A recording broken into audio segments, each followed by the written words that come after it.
la mayoría de las religiones argumentan que estar bajo la gracia ya no les obliga a guardar la ley de Dios y que los que guardan la ley de Dios son los que están bajo la ley. Hola, mi querido amigo y mi querida amiga que me acompañan en este momento.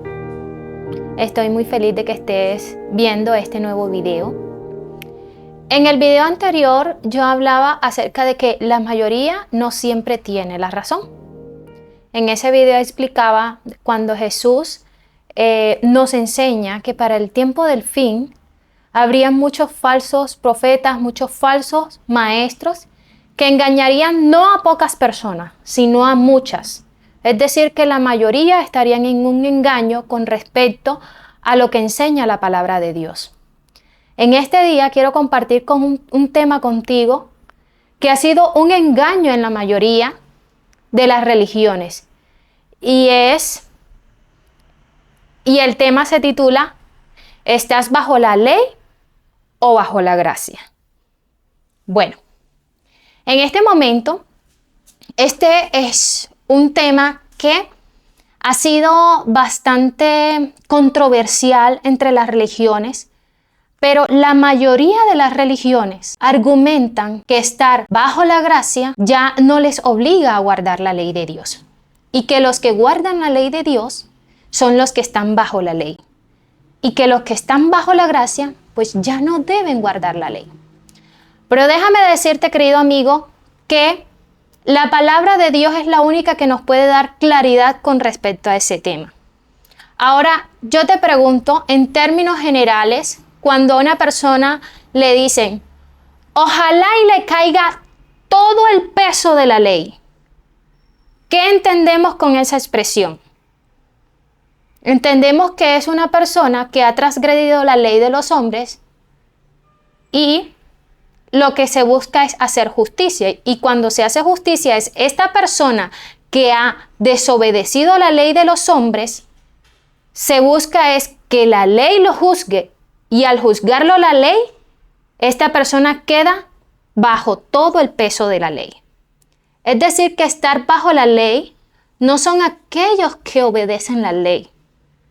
Estar bajo la ley son aquellos que desobedecen la ley. Pero quiero explicártelo con el estudio de la Biblia. Acompáñame para saber qué es lo que nos dice la Biblia con respecto a este tema. Primera de Juan 3:4 nos dice, todo aquel que comete pecado infringe también la ley, pues el pecado es la infracción de la ley. Aquí la palabra de Dios en el Nuevo Testamento, el apóstol Juan nos está diciendo que aquellos que están en pecado son los que transgreden la ley. Es decir, que todo aquel que dice que la ley no hay que obedecerla, está mandando a sus seguidores a que vivan en pecado. Porque aquel que no obedece la ley de Dios está en pecado. Eso nos puede enseñar este versículo. Puedes buscarlo en tu Biblia y comprobar lo que dice. Hay otro versículo, Romanos 5:13. Dice así la palabra de Dios. Antes de la ley ya había pecado en el mundo, pero donde no hay ley, no se inculpa de pecado. ¿Cómo así? Antes de que hubiera ley, hubo pecado. Pero donde no hay ley, no se inculpa de pecado. ¿Qué quiere decir aquí Pablo? Lo que Pablo quiere decir es que el pueblo de Israel antes no conocía la ley, pero estaban en pecado. Entonces, al estar en pecado, se les tuvo que dar a conocer la ley. La ley sí existía antes, era solo que no era conocida por el pueblo de Israel. Y cuando ya se le da a conocer al pueblo la ley, entonces ya se les puede juzgar según la ley. Yo te pongo un ejemplo muy básico. Estamos jugando con los niños y los ponemos a que jueguen al escondido y no ponemos ninguna regla. Entonces, los niños empiezan a esconderse en lugares que ya son peligrosos, Entonces los niños empiezan a empujarse mientras el uno encuentra al otro. Entonces los niños, cuando ven al otro que va corriendo para la base, le mete el pie al compañerito para que se caiga. Y entonces los que están dirigiendo el juego se dan cuenta que los niños están cometiendo muchas infracciones, pero no se les puede culpar porque no se les había dado a conocer las reglas. Entonces se le dan a conocer las reglas que ellos no conocían y es, bueno niños, la primera regla es que tienen que esconderse dentro de este parámetro. El que se salga de este parámetro ya no juega más. Y va la primera regla para el juego. La segunda regla es, niños, no se empujen cuando vayan corriendo para la base, no deben empujarse el uno al otro. Y ya va la segunda regla. La tercera regla, niños, cuando vean a su compañerito correr, el que le mete el pie para que se caiga, ese sale del juego. Y va la tercera regla. Y así nos podemos inventar muchas reglas para que los niños en medio del juego no se hagan daño el uno al otro o no se expongan a peligros. Entonces, habiendo ya dado a conocer las reglas, ya nosotros podemos ver los niños que no siguen las reglas, podemos culparlos por transgredir la regla y pues en ese caso pues sacarlos del juego porque no están acatando las reglas. El pueblo de Israel estaba desacatando la ley de Dios, pero como no se le había dado a conocer con claridad la ley de Dios, pues no se les podía juzgar. Pero al dársele a conocer la ley, pues ya ellos teniendo conocimiento de la ley, pues ya se les podía juzgar de acuerdo a la ley que ya ellos conocían. Pero eso no quiere decir que la ley no existía antes. Sí existía, pero no se le había dado a conocer o ellos la habían olvidado, porque en ese tiempo las enseñanzas no se escribían, se daban, los padres se las daban a los hijos y los hijos a sus hijos, se daban la enseñanza de generación en generación. Pero como ellos habían durado 400 años en Egipto, esa costumbre de darse las enseñanzas los padres a los hijos y los hijos a los hijos se había perdido. Por tanto, la nueva generación que estaba en el tiempo de Moisés no conocía la ley de Dios a pesar de que ya existía. Porque díganme ustedes, ¿qué ley le dio Dios a Adán y a Eva? Ustedes me pueden decir ninguna. Y entonces, ¿por qué Caín sabía que hizo mal al matar a su hermano? Era porque ellos sí tenían conocimiento de la ley, solo que la Biblia no lo registra. Entonces, podemos darnos cuenta que la ley existía incluso antes de que el pueblo de Israel fuera sacado de Egipto. Romanos 6, del 15 al 16, nos dice, ¿qué pues? ¿Pecaremos porque no estamos bajo la ley, sino bajo la gracia? De ninguna manera. Recordemos, pecado es transgresión de la ley. Nos dice primera de Juan 3:4. Entonces, volvamos a leer pecado con esa definición. ¿Qué pues? ¿Vamos a transgredir la ley porque no estamos bajo la ley, sino bajo la gracia? De ninguna manera, dice Pablo. ¿No sabéis que os sometéis a alguien como esclavo para obedecerlo? Sois esclavos de aquel a quien obedecéis, sea del pecado para muerte o sea de la obediencia para justicia. Si nosotros decidimos no seguir a Dios, seguimos la ley del pecado. Y si decidimos obedecer a Dios y seguir a Dios, debemos seguir la ley de Dios. Porque aquí lo que Pablo nos está diciendo es, ustedes son servidores o son esclavos de la persona o de lo que ustedes deciden seguir. Estar bajo la gracia no significa que ya no hay que guardar la ley de Dios. Lo que significa estar bajo la gracia es algo que se me da a mí sin yo merecerlo. La palabra de Dios nos enseña que todos estamos destinados todos nosotros estamos destinados a la muerte por cuanto todos pecamos. Es decir, que si yo decidiera guardar toda la ley por mí misma, aún así yo me perdería si no aceptara la gracia de Cristo. Porque solamente la muerte de Cristo en la cruz y la resurrección de Él al tercer día es mi garantía para yo poder ser salva. La gracia es ese don gratuito que Jesús nos da a través de su muerte y resurrección para que nosotros podamos tener vida eterna. ¿Por qué? Porque todos hemos pecado y todos estamos destinados a la muerte. Entonces, la gracia es esa vida eterna que Dios me da cuando yo lo que merecía únicamente era morir. O sea, eso es lo que significa gracia. Ahora, por gracia soy salva, porque Jesús murió por mí. Ahora que yo estoy en la vida, gracias a Jesús, yo les pregunto, entonces no tengo que obedecer la ley porque ya Jesús murió por mí. Lo que dice Pablo, de ninguna manera.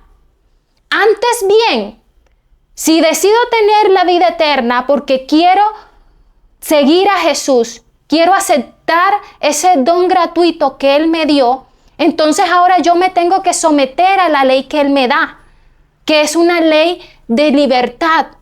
¿Por qué? Es una ley de libertad porque me libra del pecado. Cuando yo no robo, yo quedo libre de la condenación de la culpa. Por eso se llama la ley de la libertad. Cuando yo no codicio, yo quedo libre de ese mal pensamiento siempre de las personas que envidian todo lo que el otro tiene y siempre tienen un sentir negativo. O sea, yo quedo libre de ese sentimiento negativo que daña a las personas. Cuando yo obedezco la ley de Dios, yo estoy siendo libre del pecado. Pero debo guardar la ley porque ya Jesús me ha salvado a mí. Es decir, yo no voy a guardar la ley por ser salva o para ser salva. No, yo guardo la ley porque ya soy salva por gracia, porque ya Jesús me salvó. Mirándolo desde otro ejemplo, es como si una persona decidiera hacer un tour y ofrece un tour para las personas en lugares, en las 7 maravillas del mundo. Y entonces las personas tienen que pagar un monto alto para poder hacer ese viaje, para poder hacer ese tour. Y resulta que nadie estuvo dispuesto o podía pagar ese tour porque a las personas que se les ofrecieron eran personas pues que vivían de su salario y pues no tenían para pagar el monto tan alto que tenía ese tour. Entonces, la persona que decide hacer el tour, o sea, ofrecer ese tour para las demás personas, dice, bueno, está bien, como ustedes no tienen para pagar el tour, para conocer las 7 maravillas del mundo, entonces yo voy a regalarles el tour. Gratis. Gratis para todo aquel que quiera ir, es gratis. Pero necesitan estos requisitos. Se tienen que inscribir, tienen que sacar su pasaporte, si son menores de edad, tienen que tener una carta de autorización de sus padres de que van a viajar, que van a salir del país. En fin, y le da una lista de requisitos a todas esas personas que quieren ir al tour. Ahora la pregunta es, ¿el tour cuesta algo? No cuesta nada, ya lo pusieron gratis porque nadie lo pudo pagar. Pero, ¿todos pueden ir? No, solo pueden ir los que cumplen los requisitos, los que llevan todos los requisitos que son necesarios para poder acceder al tour. Entonces van a haber unas personas, no, esos son muchos requisitos, yo mejor no voy. Pero van a haber otras personas que van a llenar todos los requisitos y deciden que sí quieren ir y cumplen con todos los requisitos. Ahora, las personas que sí cumplen con todos los requisitos, ¿por qué fueron?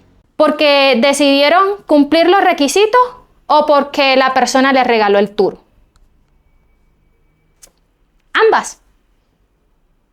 El primer requisito era que pudiera tener para pagar el tour. No tenía para pagar el tour, pero se lo dieron gratis. Y el segundo requisito era que debían cumplir con todos los requisitos que habían dicho. Entonces tuvieron que cumplir las dos cosas. Así mismo pasa con la gracia que Dios nos da. O sea, nosotros no merecemos la vida eterna, pero si aceptamos a Jesús como nuestro Salvador personal, ya tenemos el primer requisito cumplido. Somos salvos por gracia. Pero todo aquel que quiera la vida eterna debe obedecer lo que Dios dice en su palabra. Y entre las cosas que Dios dice en su palabra son los 10 mandamientos. Los 10 mandamientos son la norma mínima. La norma mínima para nosotros, por decirlo así, entrar a la vida eterna. Para poder tener un carácter semejante al de Jesús. Porque imagínense una persona que diga, bueno, yo acepto a Jesús como mi Salvador personal, pero es una persona chismosa, que habla mal de todo el mundo. Una persona que miente. ¿Qué va a hacer en el cielo? Va a chismosear de la gente allá en el cielo, va a chismosear de los ángeles y va a hacer la obra de Satanás en el cielo. ¿Esa persona puede ir al cielo? No, porque su carácter no es como el de Jesús. Por tanto, no tiene entrada en el reino de los cielos. Una persona que tiene el carácter de Jesús guarda los mandamientos de Dios, todos. Miren lo que dice Segunda de Pedro 3:15. Resulta que Pablo era un doctor de la ley, conocía muy bien la palabra de Dios, pero eso tenía una desventaja, o tiene una desventaja hoy en día, cuando nosotros no conocemos muy bien la palabra de Dios y vemos las enseñanzas de Pablo, a veces son muy difíciles de entender. Y muchas personas, en vez de encontrar la verdadera interpretación de los textos de Pablo, lo que hacen es transgiversarlo. Miren lo que dice Pedro. Y tened entendido que la paciencia de nuestro Señor es para salvación, como también nuestro amado hermano Pablo, según la sabiduría que le ha sido dado, os ha escrito en casi todas sus epístolas, hablando en ellas de estas cosas, entre las cuales hay algunas difíciles de entender, las cuales los indoctos e inconstantes tuercen, como también las otras escrituras, para su propia perdición. Aquí Pedro nos dice que hay muchas personas que tuercen los versículos de Pablo para darle una interpretación errada. Así que si alguno te sale con un versículo bíblico, mira, aquí la ley no hay que guardarla porque mira que aquí dice Pablo esto. Ojo, puedes estar siendo engañado. ¿Por qué? Porque sacan el versículo del contexto en el que está hablando Pablo y lo tuercen y le dan una interpretación errada que contradice toda la palabra. ¿Qué versículos la mayoría de las personas que enseñan la palabra de Dios le dan un sentido equivocado y enseñan de una mala manera? Hechos 15:24. Hechos 15:24 es uno de los versículos que usan para interpretar de manera errónea y decir que la ley de Dios ya no hay que guardarla. Por cuanto hemos oído que algunos que han salido de nosotros, a los cuales no dimos orden, os han inquietado con palabras, perpetuando vuestras almas, mandando a circuncidaros y a guardar la ley. Y entonces aquí vienen esos falsos maestros. ¿Sí ven? Aquí la Biblia está enseñando que no hay que guardar la ley de Dios. Pero ojo, analicemos el contexto. No podemos solamente basarnos en que no hay que guardar la ley por un versículo que fue sacado de su contexto. Nosotros tenemos que entender todo el texto. En ese mismo capítulo dice el versículo 1, de Hechos 15:1. Entonces algunos que venían de Judea enseñaban a los hermanos si no os circuncidáis conforme al rito de Moisés, no podéis ser salvos. Resulta que ellos estaban obligando a los cristianos a que se tenían que circuncidar conforme a la ley que había escrito Moisés. Y entonces eso estaba siendo un problema entre los cristianos, y por eso es que Pablo dice, algunos están perturbando porque están enseñando a guardar la ley. Pero déjame decirte que Moisés, bajo el mandato de Dios, escribió varias leyes. Y nosotros tenemos que entender cuál de estas leyes es la que ya no está vigente. ¿Sabes? Tengo un video un poco largo, pero es así de largo porque fui muy explícita en explicar este tema de la ley. Te invito para que lo veas, lo voy a dejar en la descripción de este video. Y en ese video yo explico mejor este tema, ¿sí? ¿Por qué? Porque Moisés escribió varios tipos de leyes. Escribió la ley ceremonial. Escribió la ley moral, que son los 10 mandamientos. Y escribió la ley humanitaria o las leyes humanitarias, ¿sí?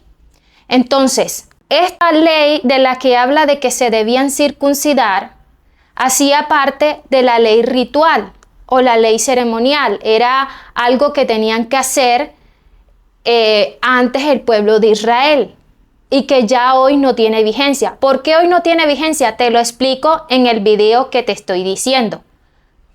El hecho es que muchos cogen este texto que hace referencia a una ley ritual y lo toman para decir que la ley moral, que los 10 mandamientos de Dios ya no están vigentes. Y es un error mezclar una cosa con la otra. Una cosa es la ley ritual, otra cosa es la ley moral. Una cosa son las leyes humanitarias. Entonces, para entender mejor este versículo, yo te pido que por favor te veas el video que te estoy recomendando. Lo mismo, el versículo de Colosenses 2, del 16 al 17, son versículos que han sido sacados del contexto para enseñarle a las personas que ya no hay que guardar la ley de Dios. Pero déjame decirte que Santiago 2, algunos enseñan de que sí hay que guardar los mandamientos, solo que uno solo no hay que guardarlo. Que se pueden guardar 9 mandamientos, pero que hay un mandamiento de la Biblia que ya no hay que guardarlo. Y déjame leerte a ver si la palabra de Dios está hablando conforme a esos falsos maestros. Dice Santiago 2:10. Porque cualquiera que guarda toda la ley, pero ofenda en un punto, se hace culpable de todos. Pues el que dijo, no cometerás adulterio, también ha dicho, no matarás. Ahora bien, si no cometes adulterio, pero matas, ya te has hecho transgresor de toda la ley. Hay que guardar los 10 mandamientos. ¿Y saben qué? El mismo que dijo, no cometas adulterio, también fue el mismo que dijo, no tendrás dioses ajenos delante de mí. Y el mismo que dijo, no tendrás dioses ajenos delante de mí, dijo, acuérdate del sábado para santificarlo. 6 días trabajarás y harás todas tus obras, pero el 7º día es de reposo para Jehová tu Dios. No hagas en él obra alguna, tú, ni tu hijo, ni tu hija, ni tu siervo, ni tu criado, ni tu bestia, ni el extranjero que está dentro de tus puertas. Porque en 6 días creó Dios los cielos y la tierra, el mar y todas las cosas que en ellos hay, y el 7º día bendijo Dios el sábado y lo santificó. Mis queridos amigos, la mayoría no siempre tiene la razón. Y en el mundo cristiano hay muchos falsos maestros que están enseñando de que el sábado de Dios, el 7º día, ya no hay que guardarlo. Ojo, el que transgrede la ley en un solo punto se hace transgresor de toda la ley. Y el que no guarda la ley, pero acepta a Jesús como Salvador personal, igual no va a ir para el cielo. Porque es como aquel ejemplo que les acabo de poner de aquella persona que acepta el tour, pero no cumple los requisitos para poder ir. te pido para que por favor le pidas a Dios, le ores y le digas, Señor, si esta joven, si esta señora tiene razón en lo que dice, ayúdame para entenderlo. No te cierres a la posibilidad y en creer que yo te estoy mintiendo. Déjale eso a Dios, pídele a Dios. ¿Sabes? Yo no les pido a las personas que ven mis videos que le den me gusta, no les pido que dejen comentarios, ni siquiera les pido que se suscriban. Yo lo único que pido de ustedes es que analicen lo que yo les estoy enseñando con la palabra de Dios. Y si les gustó, y si están de acuerdo con lo que yo estoy diciendo aquí, pongan eso en práctica. Acátenlo en su vida. ¿Por qué? Porque yo quiero que te prepares para un encuentro con Jesús. Que el Señor te bendiga.